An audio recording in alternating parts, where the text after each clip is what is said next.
ಚಿತ್ತಾಪುರದಲ್ಲಿ ಆರ್ಎಸ್ಎಸ್ನ ಪಥಸಂಚಲನಕ್ಕೆ break ಹಾಕಿರುವಂತಹ ವಿಚಾರಕ್ಕೆ ಸಂಬಂಧಪಟ್ಟಂತೆ ಸಚಿವರಾದಂಥ ಪ್ರಿಯಾಂಕಾ ಖರ್ಗೆ ಸಮರ್ಥನೆಯನ್ನ ಮಾಡಿಕೊಂಡಿದ್ದಾರೆ. ಆರ್ಎಸ್ಎಸ್ ಮೇಲೆ ಕಿಡಿಕಾರಿದ್ದಾರೆ.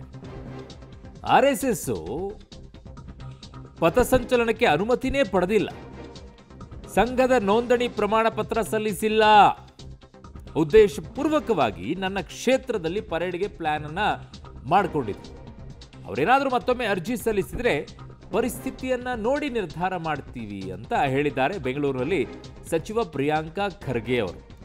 ನಾನು ಹೇಳೋದು, ಇದು ಸಚಿವರ ಕೆಲಸನ ಅಥವಾ ಜಿಲ್ಲಾಧಿಕಾರಿಗಳು ಅಲ್ಲಿರುವಂಥ SP ಅವರ ಕೆಲಸನ, ತಹಶೀಲ್ದಾರ್ಗಳ ಕೆಲಸನ ಅಥವಾ ಉಸ್ತುವಾರಿಗಳ ಸಚಿವರ ಕೆಲಸನ, ನಂಗೆ ಅರ್ಥನೇ ಆಗ್ತಿಲ್ಲ.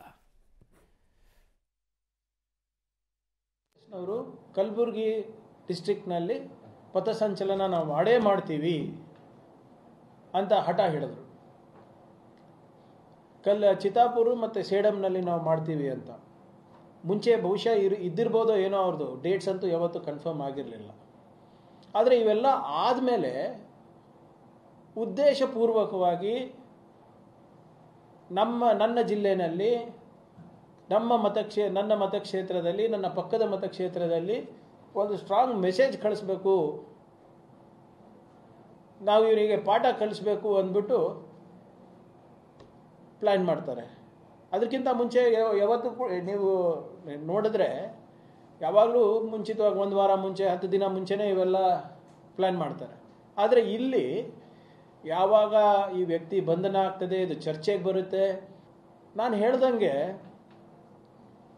ಇವ್ರು ಯಾರೂ ಸರ್ಕಾರದ ಅನುಮತಿ ಕೇಳೋದಿಲ್ಲ. ಒಂದು ಕಾಗದದಲ್ಲಿ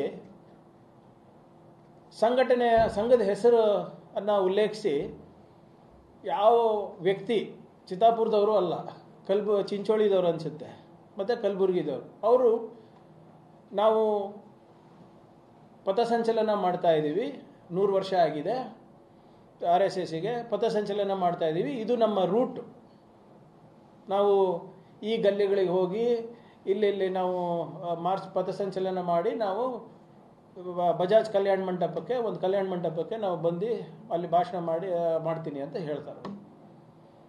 ಅವರು ಅನುಮತಿ ಕೇಳೋದಿಲ್ಲ. ಇದು ಮಾಹಿತಿಗಾಗಿ ಅಂತ ಇರೋದು ಅವ್ರದ್ದು ಲೆಟರ್. ಅನುಮತಿಗಾಗಿ ಅಲ್ಲ, ಮಾಹಿತಿಗಾಗಿ ಅಂತ ಕೊಡ್ತಾರೆ. ಇದಾದ್ಮೇಲೆ ನೀವು ಪಥಸಂಚಲನ ಮಾಡಬೇಕಾ? ಇದಾದ್ಮೇಲೆ ನಿಮಗೆ ಪಥಸಂಚಲನಕ್ಕೆ ಅವಕಾಶ ಕೊಡಬೇಕಾ ಜನರು?